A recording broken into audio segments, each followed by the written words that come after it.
प्रसन्नतां यानगताभिषेकतस्तथानमम्लो वनवासदुःखतः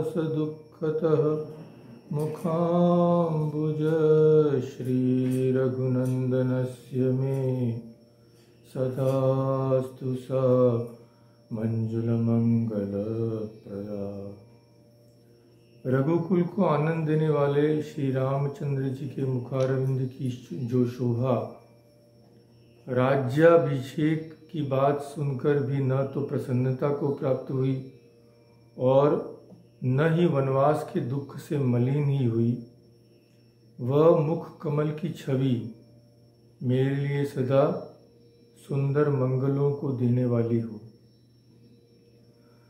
नीलांबुज श्यामल कोमलांगम सीता समारोपित वाम भागम पाणौ महासायक चारुचापम नमामि रामं रघुवंशनाथम।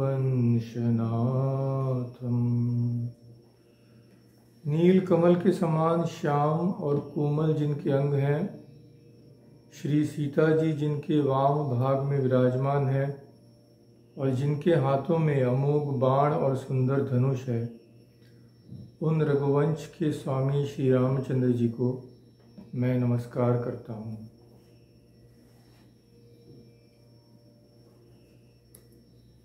तो हम अपना वही प्रसंग आज जारी रखेंगे और आज उसका अंतिम है, बड़ा ही रोचक प्रसंग। तो आज उसकी तीसरी और अंतिम किस्त है। नारद जी का आज बेड़ा पार हो जाएगा, आज उनके मोह निद्रा की समाप्ति हो जाएगी। तो हमने शुरू में देखा कि नारद जी ने जाके सब काम चरित भगवान के पास कहा। भगवान ने देखा कि अरे बाप रे, ये तो गड़बड़ हो गया है। नारद जी के मन में अहंकार का बीज रोपित हो गया है, इससे जल्दी से जल्दी उखाड़ना पड़ेगा। तो क्या करना पड़ेगा उखाड़ने के लिए? उन्होंने अपनी माया शक्ति को बुलाया कि अब तुम ही मेरा काम करो। तो माया शक्ति एक अत्यंत रूपवती कन्या का रूप लेकर गई और उन्होंने नारद जी को विमोहित कर दिया। अब नारद जी के मन में एक ही विचार कि कैसे उस कन्या से शादी की जाए, क्योंकि उन्होंने सोचा, उन्होंने जो देखा उससे यही समझा कि जो इस कन्या को वरण करेगा वो अमर हो जाएगा, सारा जगत उसकी स्तुति करेगा इत्यादि।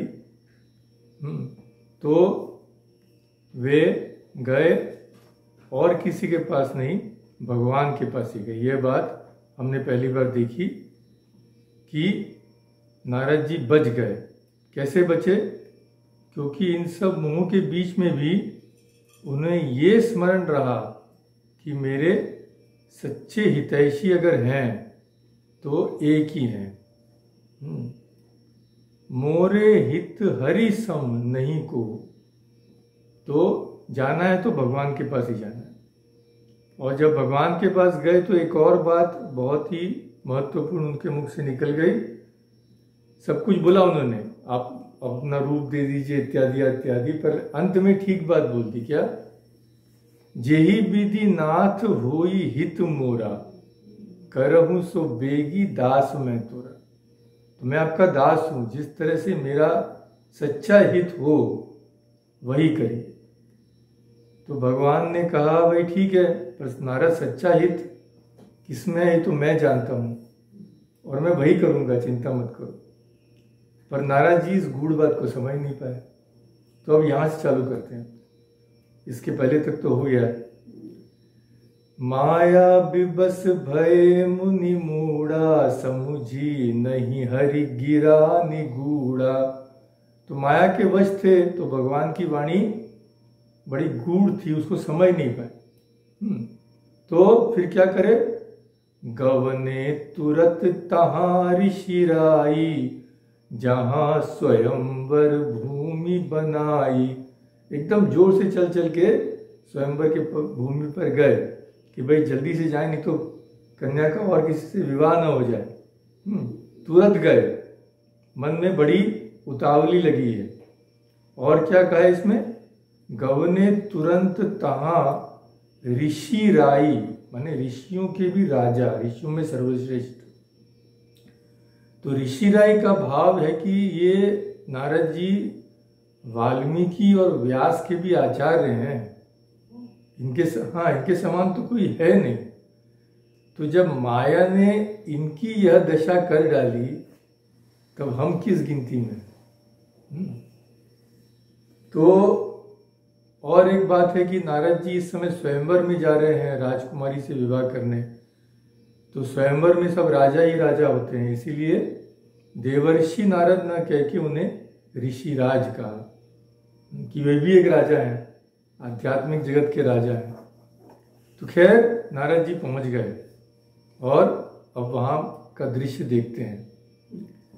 निज निज आसन बैठे राजा, बहु बनाव करि सहित समाजा।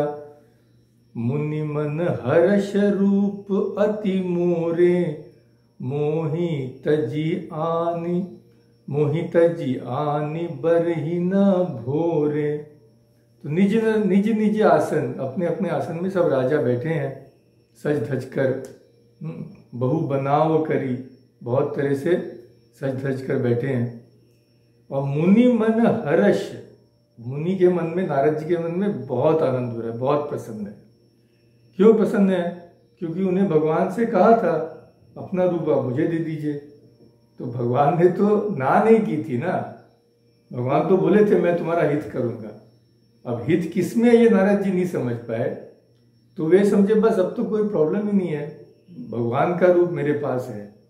तो मोहि तजी, मेरे को छोड़कर दूसरे किसी को तो राजकुमारी वर ही नहीं सकती है, संभव ही नहीं, मेरे पास तो भगवान का रूप है। तो अब भगवान ने तो उनका असल हित करना चाहता है ना, भगवान ने तो अपना रूप नहीं दिया था, ये तो हम जानते हैं। तो मुनि हित कारण कृपा निधाना, दीन कुरूप न जाई बखाना। तो मुनि के हित के लिए भगवान ने उनको इतना कुरूप बना दिया था जिसका बखान किया ही नहीं जा सकता है। सोचरित लखी काहू न पावा, नारद जानी सबहि सिर नावा। अब देखिए भगवान का उद्देश्य क्या था, भगवान का उद्देश्य था नारद को शिक्षा देने, नारद का अपमान करने का उनका उद्देश्य नहीं था। तो ये ऐसी अद्भुत माया रची कि इस कुरूप नारद जी को केवल कुछ लोग ही देख पाए, 3 लोग ही देख पाए। हम देखते हैं कौन कौन। एक तो राजकुमारी और 2 तो नारद जानी सबहि सिर नावा, सो चरित्र लखी काहू न पावा, ये कोई नहीं जान पाया। सब उन्हें नारद जी जैसे देख रहे हैं कि नारद जी आए हैं और सब उनको हाथ जोड़ के प्रणाम कर रहे हैं, भाई इतने बड़े ऋषि आए हैं। तो नारद जी सोच रहे हैं भाई सब हाथ जोड़ के प्रणाम करें तो कोई गड़बड़ तो है ही नहीं।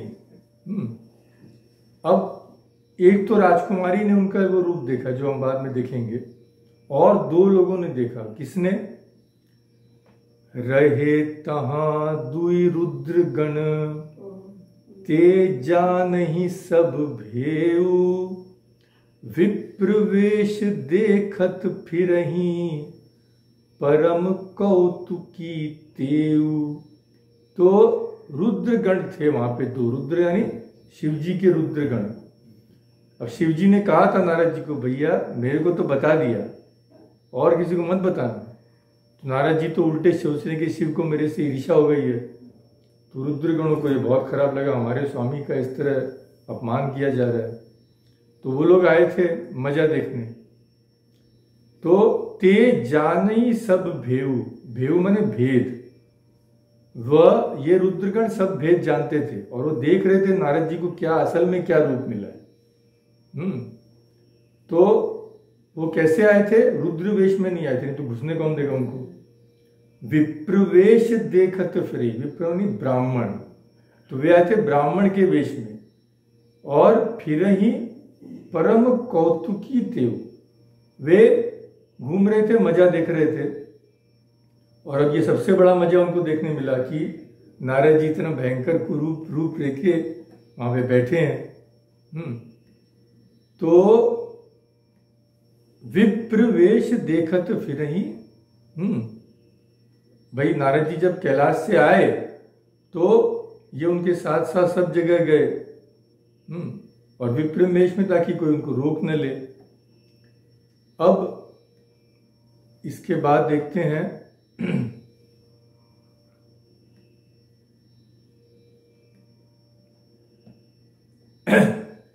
जेहि समाज बैठे मुनि जाई, हृदय रूप अहमिति अधिकाई। ये अहमिति ये अभी भी बहुत अधिक है, अहम। तो जेहि समाज बैठे मुनि जाई, मुनि जिस समाज में बैठे थे, हृदय रूप, अपने रूप में, हृदय में अपने रूप का बहुत बड़ा अभिमान लेकर बैठे। मेरा जैसा सुंदर तो है ही नहीं, भगवान ने मुझे अपना रूप दिया है। अब वे गण वहीं बैठ गए। तह बैठे महेश गण दो, विप्र वेश गति लखई न को। अब वे ब्राह्मण के वेश में थे तो कोई समझ नहीं पाया ये रुद्रगण है, शिव जी के रुद्रगण। तो वो वहां बैठ गए। अब वे नारद जी के समीप जाकर बैठ गए कि वे मजा देखेंगे। करही कूटी नारद ही सुनाई, नीकी दीनी हरि सुंदरताई। अब वे कूट कर रहे हैं, कूट बुद्धि, कुटिल बुद्धि, कुटिल बुद्धि करके क्या बोल रहे हैं? नारद जी के पास बैठ के बोल रहे हैं क्या? नीकी दीनी हरि सुंदरताई। बोले अरे भगवान ने इनको क्या रूप दिया है, वाह वाह, ऐसा रूप तो देखा ही नहीं गया। और रीझी राजकुमार, रीझी राजकुंवरी छवि देखी, इन्हीं बरही हरि जानी विशेषी। तो उन्होंने वो कह रहे हैं, नारद जी को सुना सुना के कह रहे हैं कि भाई नारद जी को क्या रूप मिला है। और रीझही राजकुंवरी, राजकुमारी, इनको देखकर ही रीझ जाएंगी। अब तो कोई एकदम इनके तुलना में तो कोई है ही नहीं। और क्या होगा जब प्रसन्न हो जाएंगी तो क्या करेंगी? इन्हीं बरही, इनको वर्ण करेगी, हरि जानी विशेषी, इनको खास तौर से वर्ण करेगी। तो ये नारद जी के पास बैठ के वे बोल रहे हैं, मतलब क्या रूप है। अब तो इनके सिवाय किसी को वरेंगे। नारद जी और भी खुश हो रहे हैं।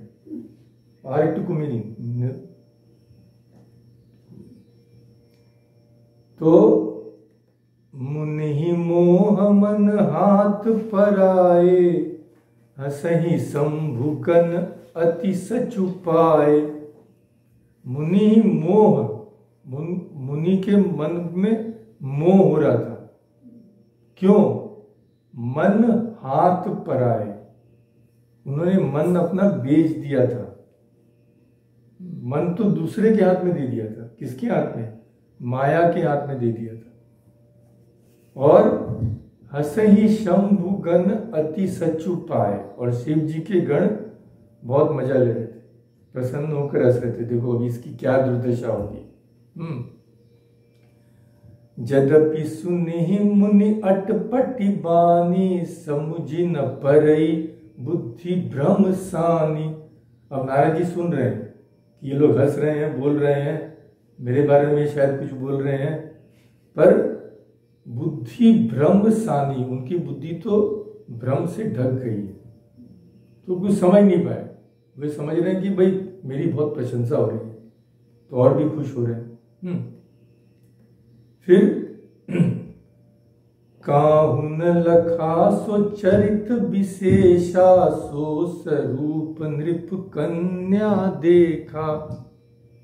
अब ये जो खेल चल रहा है वहां पे शिव जी के रुद्रगण और इनके बीच में, वह किसी ने नहीं जाना। सब लोग तो नारद जी को नारद जी देख रहे हैं, खाली सो स्वरूप नृप कन्या देखा। राजा की लड़की जिसका विवाह होने वाला था, उसने नारद जी को कुरूप रूप में देखा। क्या रूप था वो? मरकट बदन भयंकर देही। मरकट बंदर का रूप था, और बंदर में भी कोई अच्छा बंदर नहीं था, भयंकर। उनका रूप बड़ा भयंकर था। तो क्या हुआ जब राजकुमारी ने देखा?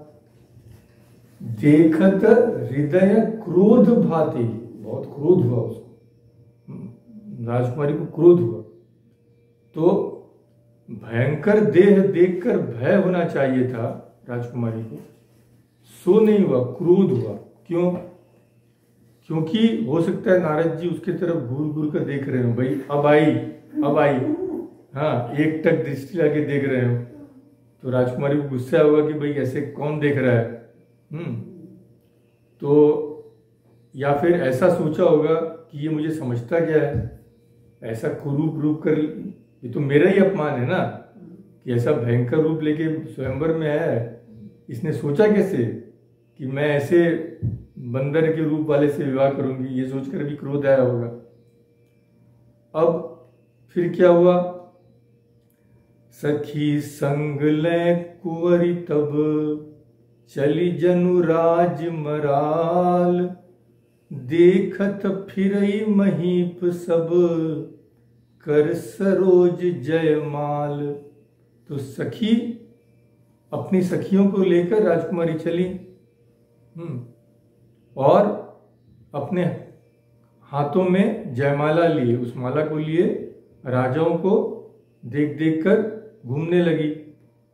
और जेहि दिसी बैठे नारद फूली, सो दिसी तेहि न बिलो की भूली। भूल कर भी उसने न विलोकी माने उस तरफ तो देखा ही नहीं। कहा? जिस दिशा में नारद जी फूल कर बैठे हैं, जेहि दिसी बैठे नारद फूली, उस तरफ तो देखा ही नहीं। क्यों देखेगी? इतना भयंकर एक कुरूप व्यक्ति बैठा है। अब नारद जी बेचारे व्याकुल हो रहे हैं। पुनि पुनि मुनि उक सही अकुलाही, देखी दशा हर गन मुस्काही। अब नारद जी बार बार व्याकुल हो रहे हैं, छटपटा रहे हैं, क्या बात है, वो तो इस तरफ आ ही नहीं रही है, कैसे पासा उल्टा कैसे पड़ गया, समझ नहीं आ रहा उनको तो। और उनकी दशा, ये जो व्याकुल हो रहे हैं, वह दशा कौन देख रहा है? हर गण, हर यानी शिव जी के गण देख रहे हैं और हंस रहे हैं कि देखो इसको पता ही नहीं है बेचारे को, ये सोच रहा है मैं देवता का रूप लेके आया हूं और बैठा है ये बंदर का रूप लेके। तो पहले कूट कूट कर हंसते थे, अब दशा देखकर मुस्कुराते। माने पहले ये मजा ले रहे थे कि देखो कितना स्वरूप किया है भगवान ने, आ क्या बात। और अब उसकी दशा, नारद जी की बुरी दशा देख के मुस्कुरा रहे। अब इस पर राम किंकर जी, श्रद्धेय राम किंकर जी ने बहुत अद्भुत बात कही, माने एकदम पढ़ के आनंद आ गया। तो जिस जेहि दिसी बैठे नारद फूली, सो दिसी तेहि न बिलो की भूली। भूल कर भी उसने नहीं देखा, विश्व मोहिनी माया ने उधर भूल कर भी नहीं देखा। अब प्रश्न ये है, यह नारद जी का अपमान हुआ या सम्मान? ये पूछते हैं राम किंकर, खुद ही उत्तर देते हैं। बाहर से देखिए तो अपमान हुआ, भाई राजकुमारी तो देख ही नहीं रही है वहां, पर भीतर से देखिए तो सम्मान हुआ, सबसे बड़ा सम्मान। कैसे? अब देखिए, उनको तो देखी नहीं, उधर इस तरफ तो देखी नहीं। जिन 3 दशाओं में विश्व मोहिनी जा रही है, उस एक दशा को तो छोड़ दिया, उस दिशा को, बाकी 3 दिशाओं में जा रही है, सबको देख रही है जा जाकर। अब उधर बैठे हुए लोगों को, उधर बैठे हुए राजाओं को इससे क्या लाभ हुआ? विश्व मोहिनी माया तो उनको मिलने वाली थी नहीं। भगवान की माया तो केवल भगवान की होकर रहेगी, किसी राजा को तो मिल ही नहीं सकती। तो जो औरों के पास वो जा रही है तो क्या हो रहा है? किसी राजा के पास आ रही है, राजा में आशा का संचार हो रहा है। जैसे ही जा रही है, राजा बेचारा निराश हो जाता है। तो सामने जा रही है तो आशा बंध रही है कि शायद मेरे को वरण कर ले, पर जब चली जाती है तो निराशा हाथ लगती है। पर नारद जी की तरफ तो देखा भी नहीं, तो नारद जी में तो आशा का उस तरह से संचार हुआ ही नहीं, निराशा ही हाथ लगी, क्योंकि उधर तो गई नहीं। तो इसके द्वारा भगवान क्या कहते हैं? इसके द्वारा भगवान मानो यह कहते हैं कि जब मैं किसी पर कृपा करता हूं, जिस भक्त को मैं अपनाता हूं, तो जिस दिशा में मेरा भक्त बैठा हो उस दिशा में भी माया नहीं जाती, माने माया उसको छू भी नहीं सकती। वे ही अपने भक्त को रक्षा करके रखते हैं। तो सामने आ जाती तो शायद आशा बनती, पर ऐसा हुआ नहीं। माने माया भगवान के भक्त के पास भी नहीं फटक सकती। इससे बड़ा सम्मान क्या होगा? तो नारद जी की महिमा ही बढ़ाई, अद्भुत तरह से समझाया है हमारे राम किंकर जी ने। तो अब ये सब खेल तो चल रहा है और भगवान तो चुपचाप बैठे नहीं है ना। उन्होंने क्या किया? धरि नृपतनुतः गयउ कृपाला, कुंवरी हर्षि मेलेउ जय माला। अब कृपाला यानी कृपालु भगवान वहां गए राजा का शरीर धारण करके, और जैसे ही माया ने उन्हें देखा, माया ने पहचान लिया ये मेरे स्वामी है, तो राजकुमारी ने जाके उनमें गले में वरमाला डाल दी। दुल्हिनी लय गए लच्छी निवासा, नृप समाज सब भयउ निराशा। निराश हो गया बाकी सब लोग, भाई नहीं हुआ, चलो अपने अपने घर चलो। तो लक्ष्मी निवास भगवान अपनी माया को ले गए। अब मुनि नारद जी की हालत खराब हो गई। मुनि अति विकल मोहमति नाठी, मन गिरी गई छूटी जनु गांठी। मोह के कारण मुनि की बुद्धि नष्ट हो गई थी। इसीलिए वे जब उन्होंने देखा कि राजकुमारी चली गई तो भयंकर माने उन्हें तड़पने लगे वो दुख के मारे। मणिगिरी गई छूटी जनु गाठी, माने जैसे पहले आप लोग ने भी शायद देखा होगा, हम लोग के घर में माए गुच्छा, चाबी का गुच्छा अपने पल्लू में बांध लेती थी। हाँ, तो जैसे मणि किसी के गांठ बांधी हुई हो।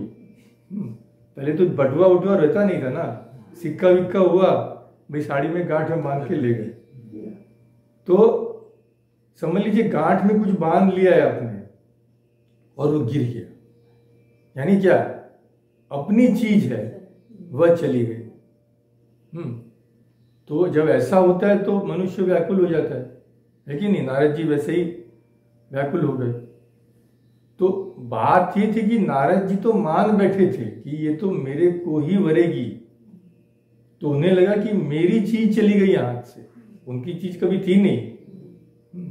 जैसे हम संसार की चीजों को अपना मान के बैठे हैं, कोई चला गया तो रोने धोने लगते हैं, अरे भाई कोई चीज हमारी थी नहीं, ना कुछ लेके आए ना कुछ लेके जाएंगे, तो किस लिए रोना धोना? पर हम ये समझते नहीं, क्योंकि नारद जी के जैसे हमारी बुद्धि भी माया से दूषित है। तो नारद जी व्याकुल हो गए। तब हर गण बोले मुस्काई। अब गण यहाँ पे बैठे हैं, शिव जी के गण मजा देख रहे हैं। वे देख रहे हैं नारद जी व्याकुल हो गए। वे समझ गए नारद जी जानते नहीं है कौन सा रूप उन्हें मिला है। तो वे मुस्कुराकर नारद जी से बोले, क्या बोले? निज मुख मुकुर बिलोकु जाई, बिलोकहु जाई। अरे भैया बैठे हो राजकुमारी के लिए, निज मुख अपना मुंह जाकर देखो आईने में, अपना मुंह तो देखो। तुम सोच रहे हो तुम भगवान का रूप लेकर बैठे हो। ऐसा कहकर दोनों गण वहां से भागे। अस कही दो भाग्य भय भारी। उन्हें डर लग गया ना, अरे भाई इतने बड़े महामुनि हैं, कोई शाप वाप दे देंगे तो क्या होगा। शाप तो मिला भी उनको बाद में। बदन दीख मुनि बारी निहारी। और मुनि ने क्या किया? बोले अच्छा ये लोग बोले तो जाके देखें। तो मुनि ने जल में झांक कर अपना मुंह देखा। देखते ही उनके तो हार्ट अटैक आ गया। हाँ। बेशुबिलो की क्रोध अति बाढ़ा। देखकर भयंकर क्रोध आ गया। ये कैसे हो गया? और वो लोग हंस रहे हैं उनके ऊपर, और भी क्रोध बढ़ गया। तिनहि सराप दीन अति गाढ़ा। तो ऐसे तो मन व्याकुल है। हाँ, उसके ऊपर उनकी हंसी हो रही है। तीसरी बात उन्होंने देखा ये तो भगवान ने मेरे साथ कैसा भद्दा मजाक कर दिया। मैंने तीनों मिलाकर क्रोध से पागल हो गए। तो दे दिया उनको शाप। दोनों बेचारे गण सामने थे। अब भाई ऐसे में क्या होता है, आदमी को जब गुस्सा आता है तो जो सामने मिलता है।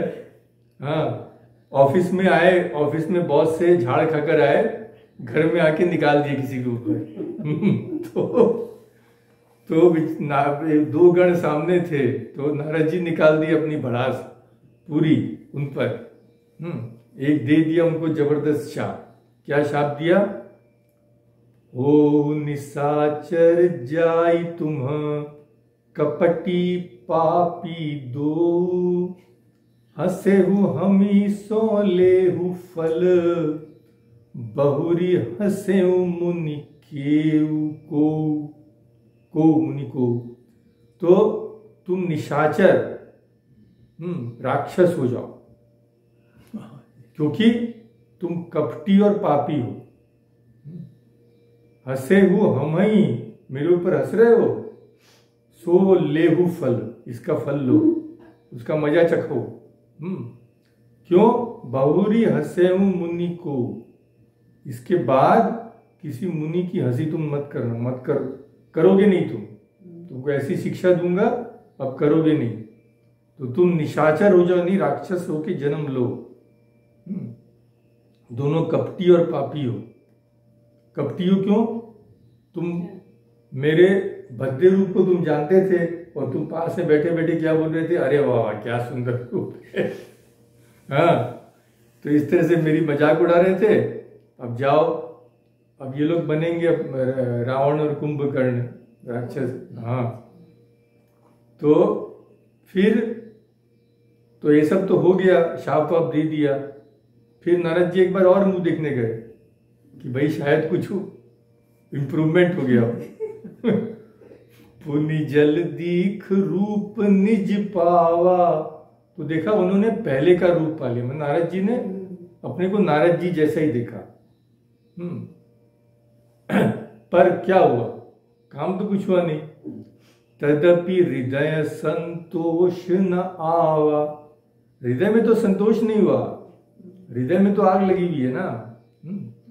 अब पहले का रूप मिल गया तो क्या बड़ा हुआ, काम तो हुआ नहीं। इतनी विनती करी थी भगवान से, अरे भाई अपना रूप दे दो। अपना रूप तो दिया ही नहीं, गणों से मेरी हंसी करवाई। और इतने नीच हैं ये भगवान की खुद ही आकर राजकुमारी को ले गए। तो ये सब सोच सोच के नारद जी के क्रोध का पारा एकदम 7वें आसमान पर। फरकत अधर कोप मन माही, उनके होंठ फड़कने लगे। कोप मन माही, भयंकर क्रोध मन में, एकदम बोले मेरे साथ ऐसा कर दिया। और कहाँ चले, एकदम तुरंत वे समझ रहे हैं कि एक ही आदमी, माने एक ही शख्स इसके लिए रिस्पॉन्सिबल है, एक ही दायी है इसके लिए। कौन? भगवान। सब गड़बड़ तो वही मचाए ना। तो सपति चले कमलापति पाही, भगवान कमलापति के पास तुरंत चले, एकदम जोर से, कि इस बार तो मैं छोड़ूंगा नहीं। अभी तो गणों को देखा है, अभी ये भगवान को भी देखूंगा। तो अब देखिए, फिर अपने राम किंकर जी के पास जाते हैं। क्रोध आया नारद जी को, पर किस पर आया? भगवान पर क्रोध आया। शंकर जी को क्रोध आया था, किस पर आया था? काम पर आया था। और नारद जी को क्रोध आया राम पर। तो शंकर जी ने गलत काम नहीं की थी, बुराई पर क्रोध किया था। पर अब नारद जी तो पूरा उल्टा कर रहे हैं, अच्छाई पर क्रोध कर रहे हैं। तो जो व्यक्ति बुराई पर क्रोध नहीं करता, वो अच्छाई पर जरूर करेगा। तो गुस्से से फड़कते हुए वे भगवान विष्णु के पास पहुंचे। और मन में क्या सोचने लगे? जब जा रहे थे तो उनके मन में क्या विचार उठ रहा था? देहूं श्राप की मरिहूं जाई, जगत मोरी उपहास कराई। तो जब आदमी क्रोध से पागल हो जाता है तो क्या सोचता है? भाई या तो मैं मरूंगा या मारूंगा। मारूंगा, अगर नहीं मार सका तो मैं भी मर जाऊंगा। तो देहूं श्राप की मरिहूं जाई, या तो श्राप ऐसा भयंकर दूंगा भगवान को, या फिर मैं अपने प्राण दे दूंगा। क्यों? जगत मोरी उपहास कराई, जगत में मेरी हंसी कराई है। सब लोग मेरे पर हंस रहे हैं, गण हंस रहे हैं, राजकुमारी हंस रही है, ये देखो बंदर के रूप वाला। अब जा रहे हैं एकदम जोर जोर से भगवान के वैकुंठ लोक। तो भगवान ने उनको कष्ट नहीं दिया। क्या हुआ? बीच ही पंथ मिले धनुजारी, बीच में ही हरि आ गए। हाँ, और उनसे मिले। संग रमा सोई राजकुमारी। अब भगवान अकेले नहीं आए, अकेले आते तब भी थोड़ा नारद जी का क्रोध थोड़ा सा शायद कंट्रोल होता। वे तो साथ में आए। किसके साथ में? लक्ष्मी जी के साथ में भी, और वो राजकुमारी के साथ में भी। मैंने धृष्टता देखो, नारद जी सोच रहे हैं। तो बीच ही पंथ मिले धनुजारी। बीच ही का भाव ये कि न तो माया नगर में ही मिले और न क्षीर सागर में, न वैकुंठ लोक में मिले, बीच में मिले।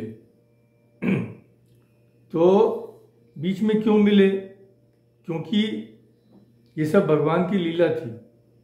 वे बोले कि नारद जी अगर पूरा वैकुंठ तक जाएं तब तक उनका क्रोध शायद शांत हो जाएगा, पर वे तो चाहते नहीं है। वे तो चाहते हैं कि नारद जी श्राप दें। हम क्यों चाहते हैं हम देखेंगे। तो ये सब लीला है, श्राप नहीं देंगे तो लीला नहीं होगी। तो वो जानबूझ के गए कि भाई नारद जी को क्रोध में मिले तो श्राप देंगे नारद जी। और संग रमा सोई राजकुमारी। तो भगवान ये श्योर करना चाहते थे कि नारद जी जान जाए कि मैं ही उस राजकुमारी को उनके हाथ से ले गया। मैंने अगर उनमें मन में कोई संशय तो वो भी चला जाएगा, तो और भी क्रोध बढ़ेगा, तब तो शाप देना ही देना है।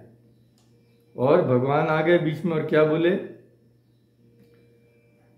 बोले मधुर बचन सुर साई। देवताओं के स्वामी सुर साई मधुर वचन बोले, बहुत स्वीटली उनको बोले। मुनि कह चले बिकल की नाई। हे मुनिवर, इतना व्याकुल होके आप कहाँ जा रहे हैं? इतना क्रोध में, इतनी तेजी से आप कहाँ जा रहे हैं? अब ये तो मानो नारद जी के क्रोध अग्नि में एकदम घी डाल दिया।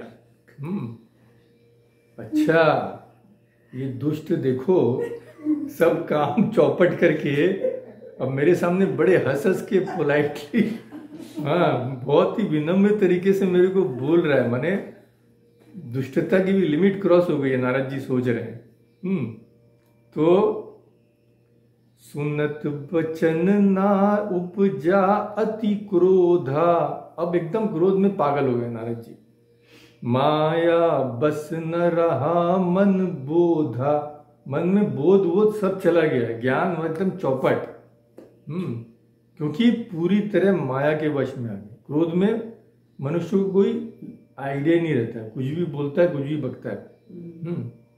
और फिर ये मधुर वचन सुन के तो एकदम नारद जी का पारा एकदम गर्म हो गया। तो मधुर वचन से तो जनरली क्रोध शांत होता है, पर आपकी कोई हानि करके आए और आपसे मधुर मधुर बनावटी वचन बोले तो क्या होगा? हमारा क्रोध बढ़ जाएगा ना। तो नारद सोच रहे हैं ये सर्वस्व मेरा ले लिया, इसने बर्बाद कर दिया मेरे को, अब मैं कहीं मुंह नहीं दिखा पाऊंगा, और यहाँ आके बड़ा मीठे वचन मेरे से बोल रहा है। तो माया बस न रहा मन बोधा। अब देखिए, फिर ये तो अर्थ है इसका, पर देखिए फिर राम किंकर जी की अंतर्दृष्टि देखिए, किस तरह से इसका तात्पर्य हमें समझाते हैं कि बड़े मीठे वचन बोले भगवान ने। मुनि जी बड़े व्याकुल की तरह कहाँ जा रहे हैं? और नारद जी भड़क उठे, सब बर्बाद करके अब पूछ रहे हैं कहाँ जा रहे हैं। तो बड़े क्रोध में भरकर नारद जी ने उनकी ओर देखा, भगवान की तरफ, कि तुम्हें पता नहीं मैं कहाँ जा रहा हूं? मैं तो तुमसे ही मिलने जा रहा था, तुमको शाप देने, अब तुम बनावटी बन रहे हो। पर भगवान का प्रश्न बहुत गूढ़ था। ये जो उन्होंने कहा, मुनि कहाँ जा रहे हो, यह प्रश्न बड़ा सार्थक था। कैसे? भगवान ने कहा, भगवान तो अंतर्यामी है, जानते हैं मुनि उनसे मिलने जा रहे हैं, तो प्रश्न क्या किया, क्यों किया? तो भगवान ने कहा कि मैं तो ये जानता हूं कि तुम कहां जा रहे हो, पर असल में तुम जानते हो क्या कि तुम असल में कहां जाना चाहते हो?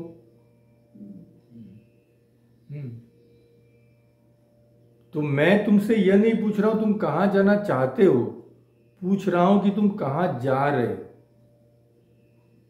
क्योंकि नारद जी महान भक्त हैं, वे जाना चाहते हैं कहां? वे जाना चाहते हैं भगवान के पास, है ना। भक्त तो यही चाहेगा, लेकिन भगवान के धाम की सड़क भूल गए हैं और दूसरी सड़क पकड़ ली है। आप कहीं जाना चाहते हैं, टोरंटो जा रहे हैं विक्टोरिया की तरफ, तो आपका मित्र अगर पूछेगा, समझ लो विक्टोरिया की तरफ बढ़ रहे हैं, तो पूछेगा ना, अरे भाई कहाँ जा रहे हो? माने कहने का तात्पर्य कि यहां तुमको जाना नहीं, तो उल्टी तरफ जा रहे हो। तो वैसे ही भगवान पूछ रहे हैं कि भाई कहाँ जा रहे हो नारद, तुम्हें क्या आइडिया है इसका? तो नारद जी ने उल्टी सड़क पकड़ी है। क्रोध के मारे पूरा शरीर कांप रहा है, और क्रोध की सड़क कहाँ ले जाती है?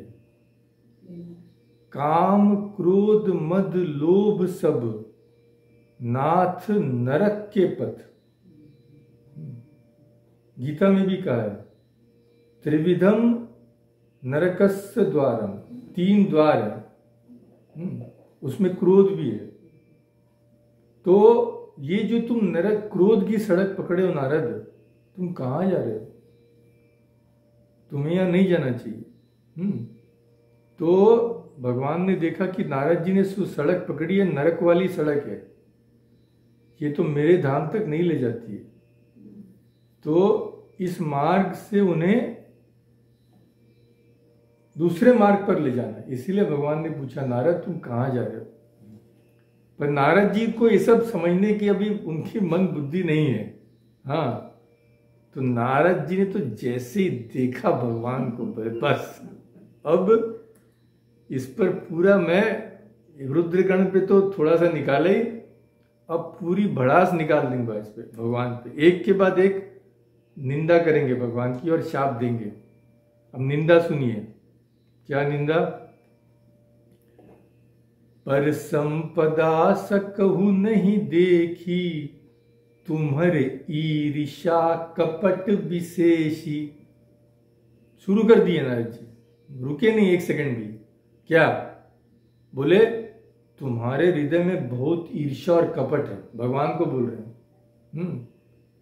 ईर्ष्या, क्योंकि पर संपदा, दूसरों की संपदा तुम देख ही नहीं सकते। मेरा जो विवाह होने वाला था राजकुमारी के साथ, तुमको इतनी ईर्ष्या हो गई कि तुम उसे देख ही नहीं सकते। और ये पहली बार नहीं है, पहले भी तुम ऐसे ही कियो। क्या क्या कियो? मथत सिंधु रुद्र ही बौरायहु, सुरन प्रेरी विष पान करायहु। जब समुद्र मंथन हो रहा था, मथत सिंधु, तुमने रुद्र को, शिवजी को, बौरायहु, उनको बहका दिया, उनको भी बेवकूफ बना दिया तुमने। कैसे?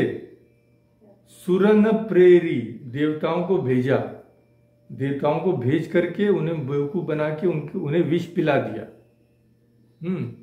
तो देखेंगे इसका बाद में। तो पर संपदा कहा। अब देखिए मजे की बात है, राजकुमारी तो उनकी हुई नहीं थी कभी, पर वे राजकुमारी को अपनी संपदा उन्होंने समझ ली थी। मान ही बैठे थे, राजकुमारी तो मेरी ही होनी है। तो इसीलिए उनको लग रहा है कि भगवान ने जो मेरा था वो मेरे से ले लिया। और अरे भाई, भगवान से मानो कह रहे हैं तुम्हारे कमी किस बात की है? तुम अमर हो, चराचर तुम्हारी सब सेवा कर रहे हैं, सब कुछ तुम्हें प्राप्त है, पर मेरे को इतनी चीज मिल जाए वो भी तुमसे देखी नहीं गई, तो तुम्हारे ईर्ष्या, तुम बहुत ईर्ष्यालु हो। ईर्ष्या का अर्थ ही है कि जो दूसरों की उन्नति नहीं देख सके। और कपट, तुम कपटी भी हो, माने बोलते कुछ हो करते कुछ हो, कपट छल से दूसरों की संपदा ले जाते हो। तो तुमने पहले भी ये किया था। क्या किया था? जब समुद्र मंथन हुआ था। अब किसी को विष देना, इससे बड़ा पाप क्या हो सकता है? तुमने क्या किया? देवताओं को भेजा शिव जी के पास, बोले जाओ ये विष हलाहल शिव जी पान कर सकते हैं, उनसे प्रार्थना करो। तो तुम्हें अगर संसार की इतनी चिंता थी तो तुमने खुद क्यों नहीं विष पी लिया? तुम कपटी हो, इसलिए तुमने उनको भेज दिया शिव जी के पास। फिर क्या कहा? असुर सुरा विष शंकर ही, आपुरमा मणि चारु। तो तुमने विष तो दे दिया शंकर को, और तुमने स्वयं किसको लिया? स्वयं तुमने कौस्तुभ मणि ले ली, जो समुद्र मंथन से निकला था, मणि निकली थी, और लक्ष्मी जी को ले लिया। तो विष तो दिया शंकर को, और ये सब अच्छी चीज तुमने ले ली। तो असुर सुरा विष शंकरी, आपुरमा मणि चारु, सुंदर मणि तुमने ले ली। स्वार्थ साधक कुटिल तुम, सदा कपट व्यवहारु। तो तुम बड़े धोखेबाज हो और स्वार्थी हो, सदा कपट करते हो, सब समय तुमने कपट ही किया। बेचारे शंकर जी भोले वाले, उनको तो दे दिया विष। तो कहने की माने देखने की बात है कि शिव और असुर दोनों के नाम लिए। तात्पर्य यह है कि एक तो शिव तो प्रिय है और असुर अप्रिय है। तो तुम इतने कपटी हो कि कोई तुम्हारा प्रिय हो या अप्रिय हो, तुम उसकी हानि करती हो, किसी को छोड़ते नहीं। मैं तो तुम्हारा दास हूं, तुम्हारी शरण में आया था, तुम्हारा भक्त हूं, हाँ, और मेरे साथ तुमने क्या कर दिया। तो स्वार्थ साधक कुटिल तुम सदा कपट व्यवहार हो, सब समय तुम कपट ही करते हो। और आपू रमा मनी चारु, ये तो हमने देख लिया कि इसका क्या अर्थ है। फिर नारद जी रुक नहीं रहे हैं, चालू कर रहे हैं। अब क्या बोल रहे हैं? बोले भाई बात ये है भगवान कि घर में जब कोई किसी बच्चे को माँ बाप ज़्यादा छूट दे देते हैं तो क्या होता है? बच्चा सबके सर पे चढ़ जाता है, कोई उसको बोलने वाला तो रहता नहीं है। अब वैसे ही तुम भी सबके सर पे चढ़ गए। परम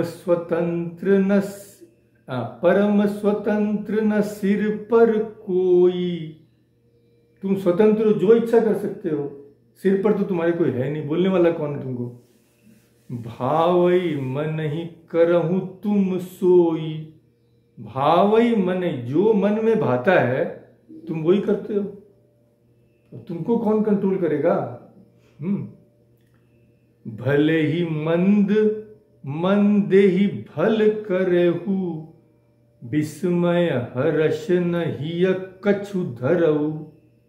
भले ही मंद, अच्छे आदमियों के साथ तो तुम खराब करते हो, मंद ही भला करे हो, और जो बदमाश है उनके साथ तुम भला करते हो। विस्मय हर्ष नहीं कुछ धर्म, हृदय विषाद कुछ भी नहीं लाते। हर्ष विषाद, हृदय में हर्ष विषाद कुछ भी नहीं लाते, माने कोई तुमको जजमेंट बोल के कुछ है ही नहीं, क्या करना चाहिए नहीं करना चाहिए तुमको कोई आइडिया ही नहीं है। हाँ, कोई तुम्हारे सर पर है नहीं, जो इच्छा है करे जा रहे। हम तुम्हारे भक्त हैं, माने बोल रहे ना अच्छों के साथ बुरा करते हो, तो कौन से अच्छों के साथ बुरा किया? नारद जी बोले मेरे साथ तो बुरा किया, मैं तुम्हारा भक्त हूं, तुम्हारा भजन करता हूं, और तुमने क्या किया? मेरी हंसी उड़ाई। तो उचित अनुचित का तो विचार करते ही नहीं तुम, जो मन में आता है वही करते हो, कोई तुम्हारे में डिसिप्लिन बोल के कुछ है नहीं। और भी बोले जा रहे हैं। डह की पर चेहु सब काहू, अति असंक मन सदा उछाहू। डह की यानी सबको ठग कर अत्यंत निडर हो गए हो तुम। और अति असंक मन सदा उछाहू, तो ये ठगने के काम में इसीलिए तुम्हारे मन में बड़ा उत्साह है। अब भाई जो चोर चोरी करता रहे, समझ लीजिए किसी को बेवकूफ बनाता रहे, कोई पकड़ने वाला ही नहीं है, तो क्या होगा? उसका साहस बढ़ जाएगा। बोले भाई मौज है, जो इच्छा है करो। तुम भी ऐसे ही कर रहे हो शुरू से। और फिर दूसरी बात क्या है, और तुम्हारा और एक और एडवांटेज क्या है? कर्म शुभाशुभ तुम ही न बाधा, तुम्हारे पर तो कोई कर्म लगता ही नहीं है। अरे भाई जीव अगर हो, हम लोग अगर अच्छा करेंगे तो अच्छा कर्म करेंगे तो पुण्य मिलेगा, पाप करेंगे तो भोगना पड़ेगा, पर तुमको तो शुभ और अशुभ कर्म कोई बांध ही नहीं सकता है। मैं पूरा फ्रीडम है, जो इच्छा करो। तो शुभ कर्म शुभाशुभ तुम ही न बाधा, अब लगी तुम ही न काहू साधा। तो अब तक तुमको किसी ने ठीक नहीं किया, माने किसी ने तुम्हें लाइन पर नहीं लाया, सीधी बात ये। तो भगवान गीता में खुद ही कहते हैं, न माम कर्माणि लिम्पन्ति न मे कर्म फले स्पृहा, मेरे को कोई कर्म मुझ में लेप लगा ही नहीं सकता है। तो तुम सोच रहे हो कि तुम्हारी कोई हानि कर ही नहीं सकता, जो इच्छा है करो, पर अब बस बहुत हो गया, अब मैं तुम्हें बताऊंगा।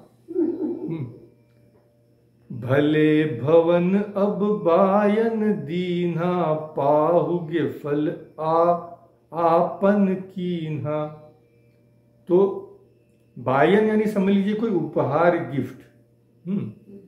अब क्या होता है इसका अर्थ देखिए, भले भवन अब बायन दीन्हा, माने हम लोग जाके किसी को कुछ भेंट दिए, समझ लीजिए, अब अगर वो गरीब है तो उसके बदले में हमें कुछ मिल नहीं सकता है, बस हम देंगे चले आएंगे।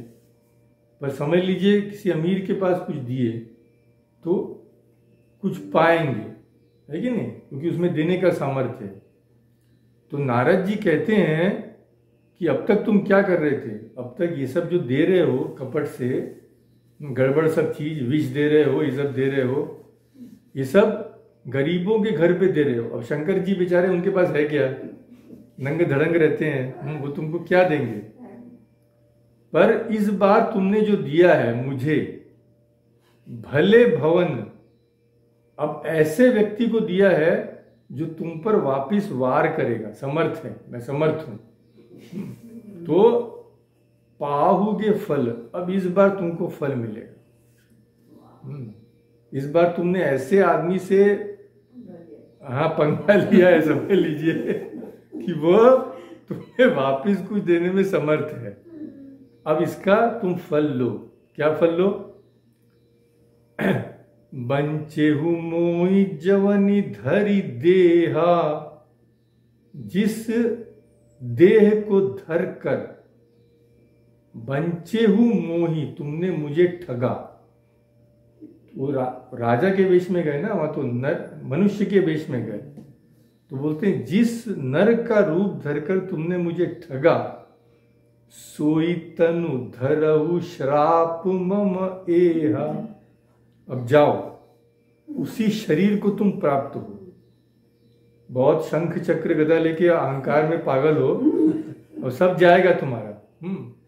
अब तुमको मनुष्य शरीर धारण करना पड़ेगा, यह मेरा श्राप है। और अभी रुके नहीं है नारद जी। कपि आकृति तुम कीन हमारी, तुमने मुझे बंदर बना दिया था, कपि आकृति, बंदर का रूप दे दिया। और अब देखोगे मजा, जब तुम नर बनकर जाओगे, करी हही कीस सहाय तुम्हारी। अब तुम्हारी ऐसी हालत हो जाएगी कि उस बंदरों के सहायता के बिना तुमसे कुछ नहीं होगा। हाँ, तुमने मुझे बंदर बनाया, अब तुम जाके विनती करोगे उसी बंदरों के पास। भगवान जी गए ना सुग्रीव के पास, अरे भैया सीता को खोज दो। हनुमान जी को बोले अरे भैया तुम कुछ करो, सीता की खबर लेके आओ। तो बंदरों से विनती करते रहे। और मम अपकार कीन तुम भारी, भयंकर अपकार किया है, मेरे को तो बर्बाद कर दिया, मैं कहीं का भी नहीं रहा। तो मेरे को जो व्याकुलता हुई है उस राजकुमारी के लिए, तुम्हें भी ऐसी होगी। नारी बिरह तुम होब दुखारी, तुम भी मेरी तरह, जिस तरह से मैं व्याकुल हो रहा हूं, तुम भी नारी के विरह में दुखी होकर चारों तरफ घूमते रहोगे। तुम्हारी ऐसी असहाय अवस्था हो जाएगी। पहले तो बंदरों के पास जाकर सहायता मांगोगे, और अरे भाई और किसी के पास सहायता तो आदमी मांग सके, पर माने ईश्वर को कहां पटक के ला दिया कि और कोई नहीं तो बंदरों के पास जा रहे हैं सहायता लेने के लिए। तो नारद जी बोल बाल के माने पूरा भड़ास नारद जी की निकल गई। भगवान मुस्कुरा रहे हैं। उनका देखा भाई हो गया, नारद जी को जो बोलना है बोल दिया। तो भगवान बोलते हैं, पहले तो भगवान ने क्या किया, श्राप शीस धरि हर्षिय। हर्ष, भगवान तो सबसे प्रसन्न है, उनकी लीला चल रही है। तो श्राप शीस धरि, श्राप को स्वीकार किया, बहुत अच्छा मुनिवर, कोई बात नहीं। और दूसरे मुनि से भगवान ही विनती कर रहे हैं, प्रभु बहु बिन श्राप शीस धरि हर्षिय, प्रभु बहु बिनती कीन्ही, प्रभु बहुत विनय कर, अब देखते हैं हम लोग क्या विनती करते हैं। निज माया के प्रबलता करशी कृपा निधि लीन्ही। नारद जी से विनती करी भगवान ने उल्टे, और निज माया की प्रबलता उन्होंने खींच ली। माया चली गई, माया का प्रभाव खत्म हो गया। तो पहले तो भगवान ने मुनि के शाप को शिरोधार्य किया, आदर पूर्वक अंगीकार किया, क्योंकि वो जानते हैं नारद जी क्या बोल के निकले हैं कि या तो उन्हें श्राप दूंगा या फिर अपने प्राण त्याग दूंगा। तो अगर मैंने श्राप नहीं लिया, नारद जी अगर प्राण त्याग दिए तो अनर्थ हो जाएगा, ब्रह्म हत्या का पाप मेरे को लग जाएगा। तो शाप स्वीकार कर लिया आनंद से, और हृदय में हर्ष है, क्योंकि वे चाहते थे ये शाप उन्हें मिले। उन्हें अवतार लेना था पृथ्वी पर नर रूप में। और दूसरी बात क्या, प्रभु बहु विनती की, बहुत विनय से उन्होंने विनती की। तो भगवान ऐसे है कि अपने दास की भी विनती करते हैं। सोचिए कि आप ब्रह्मर्षि हैं, मैंने गलत किया होगा जरूर, आपका शाप मुझे स्वीकार है। तो इतने कठोर वचन नारद ने कहे, स्वार्थी कपटी क्या क्या कहे, पर भगवान ने उनका तिरस्कार नहीं किया।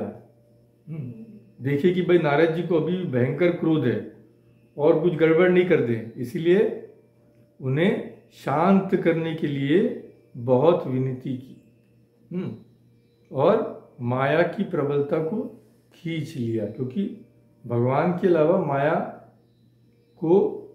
माया पर किसी का आधिपत्य नहीं है। भगवान ही जो करना चाहे कर सकते हैं। और ये तो है अर्थ, सीधा साधा अर्थ है, पर अद्भुत बात फिर देखिए, राम किंकर जी के पास जाते हैं तो वे कहते हैं, देखिए कितनी अद्भुत बात कही है। भगवान बड़े प्रसन्न हुए, नारद जी का शाप सिर पर रख लिया। सिर पर क्यों रखा? क्योंकि इससे ठीक पहले हमने देखा नारद जी ने कहा था परम स्वतंत्र न सिर पर कोई। बोले भगवान तुम तो जो इच्छा कर सकते हो, तुम्हारे सिर पर तो कोई है नहीं, इसीलिए मन चाही कर रहे हो। सो भगवान ने अब क्या दिखाया? बोले लो महाराज, अब ये न कहना। क्यों? अब तो आपका श्राप मैंने सिर पर ले लिया है, तो मैं स्वतंत्र कहाँ रहा? आप जैसे संत जब शाप दे दें तो मुझ भगवान को भी वह मेरे सिर पर रखना ही पड़ता है। तो आप जो ये आरोप दे रहे हैं मुझको कि मेरे सिर पर कोई नहीं है, नहीं, मेरे सिर पर तो आप जैसे भक्त हैं। क्या बात कही। तो भगवान परतंत्र हो गए। स्वतंत्रता उन्होंने किसको दी? स्वतंत्रता अपने भक्तों को दी। और यही भक्ति के पथ का यही माधुर्य। बस अब हम अंत पर पहुंच गए हैं। जब हरि माया दूरी निवारी, नहीं तम रमान राजकुमारी। भगवान ने अपनी माया खींच ली, तो नहीं, वहां पे और नहीं है। वहां पे कौन नहीं है? ना रमा है, ना लक्ष्मी जी है, ना राजकुमारी है। जैसे ही सब गायब हो गया, अब नारद जी को होश आया। तब मुनि अति सभीत हरि चरणा। मुनि बहुत भयभीत हो गया, अरे राम राम राम। देखो बुद्धि के भ्रम के कारण मैंने क्या नहीं कहा भगवान से, जो मुंह में है वही बकता रहा। और हरि चरणा, हरि के चरण में गए, गहे पाहि प्रणतारति हरणा। हरि के चरण पकड़ लिए भगवान के और बोले, हे शरणागत के दुखों को हरने वाले, अब पाही, मेरी रक्षा कीजिए। अब तुम्हारे अलावा ये जो मैंने कुकर्म किया है, अब तुम ही बचा सकते हो। तो मन, तन और वचन तीनों का हाल नारद जी का बताते हैं। मन से भयभीत हुए, तन से चरण पकड़े और वचन से कहा कि भगवान अब तुम ही मेरी रक्षा करो, जब माया चली गई तब। और बोले देखो भगवान अनजाने में क्या क्या सब आपको शाप दे दिया, और आप ऐसा करिए, मृषाहु मम श्राप कृपाला, ऐसा करिए मेरे श्राप को विफल कर दीजिए। बहुत बड़ी गलती हो गई। पर भगवान ने कहा नहीं नारद, तुमसे कोई गलती नहीं, मम इच्छा कह दीन दयाला। दीन दयाला भगवान ने कहा नहीं नारद, ये तो मेरी इच्छा से ही तुमने कहा, मैं तो चाहता था कि तुम मुझे ये श्राप दो। तो नारद जी बोले फिर भी भगवान, मैं दुर्वचन कहे बहु तेरे, मैंने आपको बहुत दुर्वचन किया, बहुत गालियां सुनाई है, बहुत खोटी बातें कही हैं। अब क्या होगा मेरा? अब तो मेरे को एकदम मेरी तो गति एकदम। पर हाँ, अब मैंने शंका हो गई है। कह मुनि पाप मिटहि किमि मेरे, अब ये जो मैंने भयंकर पाप किया है, आपको उल्टी सीधी तो सुनाई है और श्राप भी दे दिया आपको, तो अब मेरी क्या दुर्गति होगी? अब क्या करूं मैं? इस पाप से उबरने के लिए क्या प्रायश्चित करूं? तो भगवान ने उन्हें प्रायश्चित बताया। क्या बताया?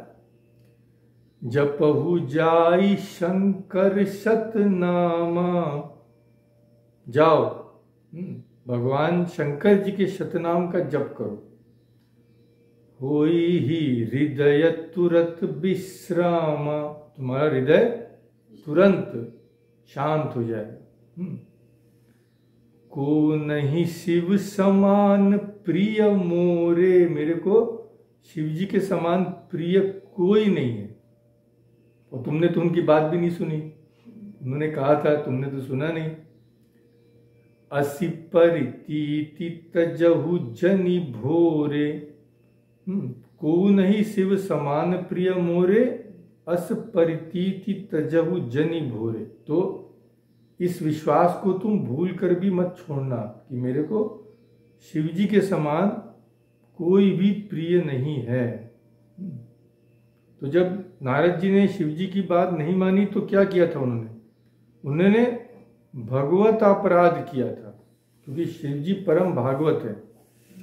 भागवत अपराध बोलते हैं कि भगवान ऐसे हैं कि अपने ऊपर अपराध कोई करे तो भूल जाते हैं, पर कोई भगवान के भक्तों पर अपराध करता है तो भगवान नहीं भूलते।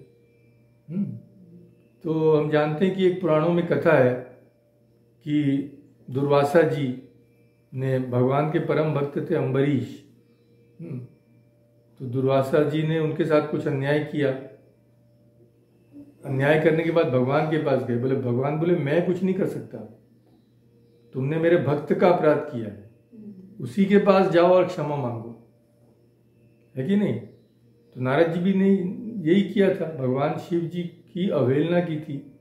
तो भगवान बोले कि नहीं नारद जी, मेरे को जो तुमने कहा मेरे को कुछ नहीं है, मेरे को जो शाप दिया, मेरे को गालियां बकी, मेरे को उससे कुछ आता जाता नहीं, पर तुमने शंकर जी की जब का अपराध किया तो भागवत अपराध किया, मेरे भक्तों का अपराध किया। इसलिए अब शंकर जी का नाम जपो, तब तुम्हारे हृदय में तभी शांति आएगी।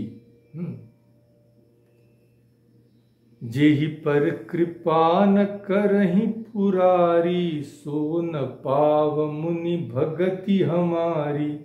जिन पर पुरारी यानी जिन पर शंकर जी कृपा नहीं करते, वह न पाव भगति हमारी, वह हमारी भक्ति नहीं पाता। इसीलिए अस उर्धरी मही बिच, अस उर्धरी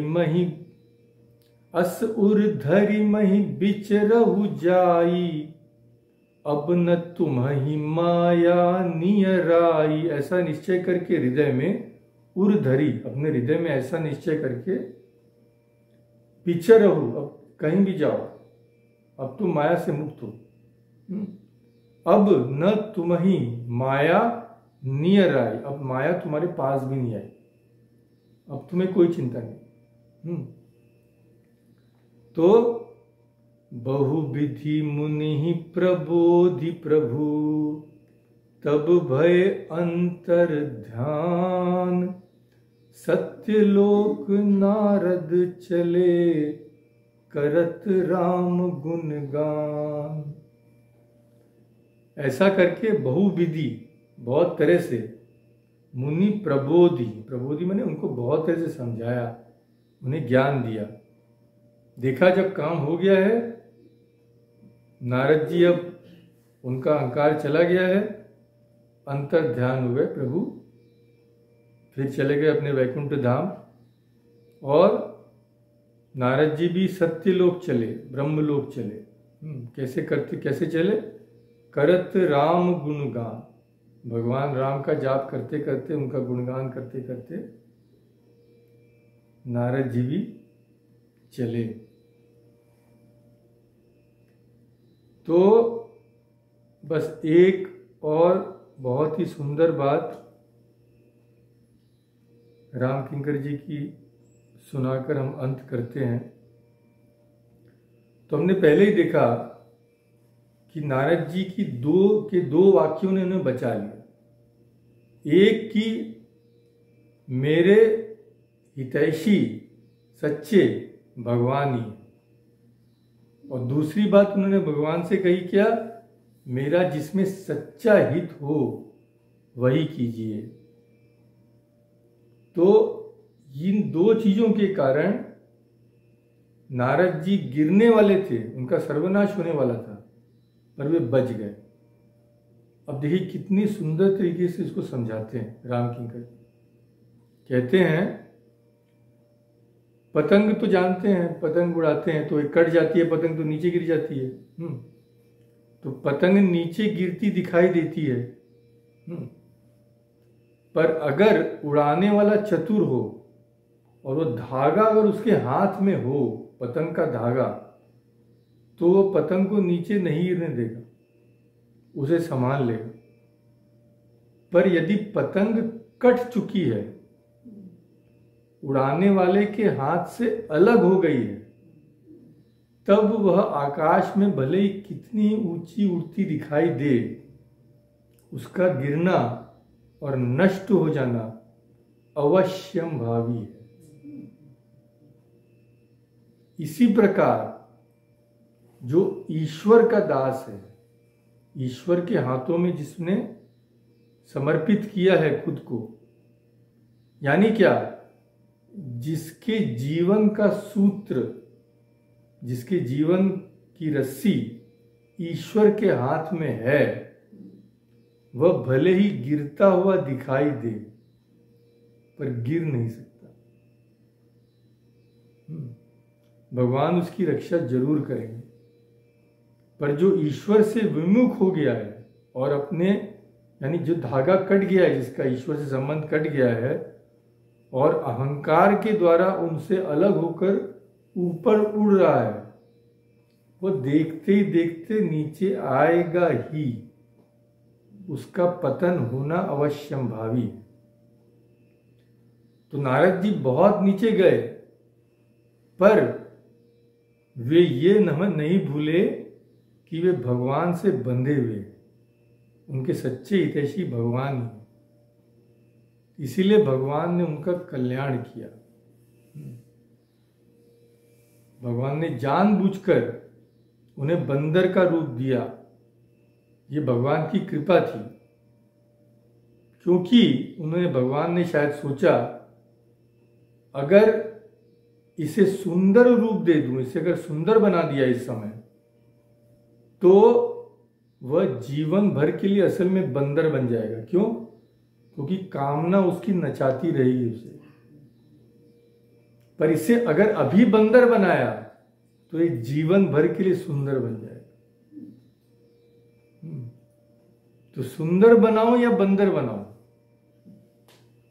तो इसे जीवन भर अगर सुंदर बनाना है तो इसे अभी बंदर बनना पड़ेगा, क्योंकि नाचना तो जीवन में है सबको, हमारे पास दो ही ऑप्शन है, दो ही तरीके हैं। या तो कामना हमें नचाए, ये चाहिए वो चाहिए, और या हम भगवान के इशारे पर नाचें।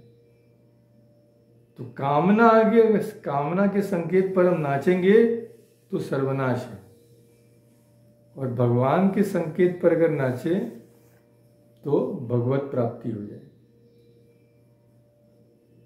माने क्या अद्भुत बात कही, एकदम आनंद आ गया पढ़ के, इसलिए मैं सोचा कि आप लोगों को जरूर सुनाऊं। तो चलिए हम भी अभी मोह में भटक रहे हैं नारद जी जैसे। प्रार्थना करें कि भगवान भी हमें भी बचाएं जैसे उन्होंने नारद जी को बचाया था। ओम